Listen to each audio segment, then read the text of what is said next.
आज हम लोग एक नया टॉपिक स्टार्ट करने वाले हैं और जो यूजेस हम लोग देखने वाले हैं सिंस और फोर। ये दो बहुत ही महत्वपूर्ण बिंदु हमारे लिए, खास करके हम उस टेंस के लिए जो भी नया स्टार्ट करने वाले हैं। ये देने के बाद अभी एक नया टेंस हम आपके लिए ठीक है दिए जाएंगे आपको व्याकरण क्लासेस के द्वारा। और वो जो आपका टेंस रहेगा वो प्रेजेंट परफेक्ट कॉन्टिन्यूअस टेंस रहेगा, जो कि बहुत ही जरूरी है। क्या जरूरी है उसको समझेंगे, ठीक है। लेकिन प्रेजेंट परफेक्ट कॉन्टिन्यूअस टेंस जानने से पहले आपको सबसे पहले सिंस और फोर का यूजेस को जानना पड़ेगा कि सिंस और फोर हमारा होता क्या है, ठीक है। बहुत सारे बच्चे को यही पता नहीं रहता सिंस का प्रयोग कहाँ करेंगे, फोर का प्रयोग कहाँ करेंगे, और वो बार बार मिस्टेक करते चलते हैं, ठीक है। तो आज आपको इस वीडियो में पूरा ये क्लियर कर दिया जाएगा कि हम सिंस का प्रयोग कहाँ करेंगे और फोर का प्रयोग कहाँ करेंगे। चलिए लेट्स स्टार्ट द टॉपिक। सबके ध्यान पूरा बोर्ड के होना चाहिए कि क्या है बोर्ड पे लिखा हुआ, ठीक है। तो लिखा हुआ सिंस और उधर लिखा हुआ आपका फोर। एक साइड डिवाइड करके दिया गया कि एक साइड आपका सिंस है और दूसरे साइड आपका फोर है। दोनों का मतलब आपका सेम होता है, इसका मतलब इससे और इसका मतलब इससे होता है, लेकिन दोनों में डिफरेंस बहुत ज्यादा आपको देखने को मिलेंगे। एक का लिखा हुआ पॉइंट ऑफ टाइम और दूसरा का बोला गया पीरियड ऑफ टाइम।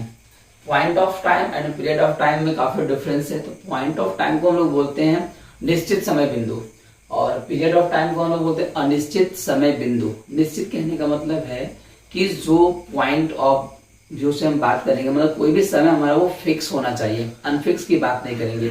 ये फिक्स समय के बारे में बताएगा, ये अनफिक्स समय के बारे में बताएगा। इसको हम लोग बोलते हैं कंफर्म टाइम, इसको बोलते हैं अनकंफर्म टाइम, मतलब वो कंफर्म बिल्कुल नहीं बताएगा।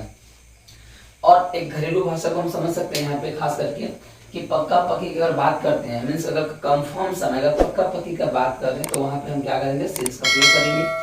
और अगर जहाँ कच्चा कच्ची का बात करते हैं, मीन्स कहने का मतलब ये है कि वो समय फिक्स नहीं रहेगा, जो हम बात डिस्कस करने वाले हैं, तो वहां पे हम क्या करेंगे, फोर का प्रयोग करेंगे। बहुत सारे पॉइंट्स आप देखकर लिखे हुए क्या है सो तो देखना ये यहाँ पे कि अगर हम बात करते हैं कि मॉर्निंग, इवनिंग, आफ्टरनून या फिर कोई डेट वगैरह की बात करते हैं, जनवरी टू दिसंबर की बात करते हैं, संडे टू सैटरडे की बात करते हैं, तो वैसे वाले कंडीशन में क्या करते हैं कि सभी के सभी हमारे फिक्स टेबल्स, ठीक है। टोटल जो टाइम को फिक्स है और फिक्स समय के पहले हम क्या करेंगे, सिंस का प्रयोग करेंगे। जैसे आप देख लीजिए, अगर हम बात करते हैं 2009 की बात करते हैं तो 2009 हमारा कोई पार्टिकुलर टाइम है, ये ऐसा नहीं कि अनफिक्स है, ये पार्टिकुलर टाइम है। और पार्टिकुलर टाइम के पहले क्या करते हैं, हम लोग सिंस का प्रयोग करते हैं। इस प्रकार से देख लीजिए, अगर हम 4 बजे की बात करते हैं, अगर हम किसी को टाइम देते हैं कितने बजे आएंगे, तो हम लोग टाइमिंग एक फिक्स पूछता है कि भाई फिक्स टाइम बोल दें कितना बजे आएंगे, तो हम लोग क्या बोलते हैं 4 बजे आएंगे, वो फिक्स टाइम हो गया। लेकिन अगर वही हम लोग क्या अनफिक्स बोलते हैं 10 मिनट में आ रहे हैं, तो कौन सा 10 मिनट वो पता नहीं चल पाता है, तो वो माना क्या होगा अनफिक्स। तो अनफिक्स वाले किस में जाएंगे, ये इसमें चले जाएंगे, मीन्स पीरियड ऑफ टाइम में। और जिसका हम फिक्स की बात करेंगे वो हमारा पॉइंट ऑफ टाइम में आ जाएंगे। कोई इसको भी डिस्कस कर लेते हैं। लिखा हुआ है 2 days, 3 days, 3 hours, 4 hours, 2 months, 3 months, 2 years, 3 years. तो ये जितने भी आपको दिखे रहे हैं यहाँ पे, ठीक है, वो टोटल का टोटल अनफिक्स को बता रहा है।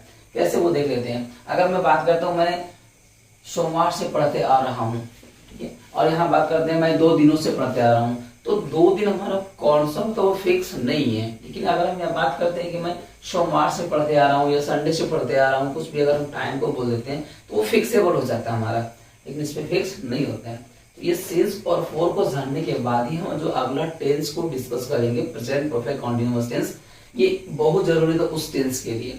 तो उस टेंस को स्टार्ट करने से पहले इस सभी पॉइंट्स को आप लिख लेंगे ताकि उस टेंस में आपको किसी भी प्रकार से परेशानियों का सामना ना करना पड़े। धन्यवाद।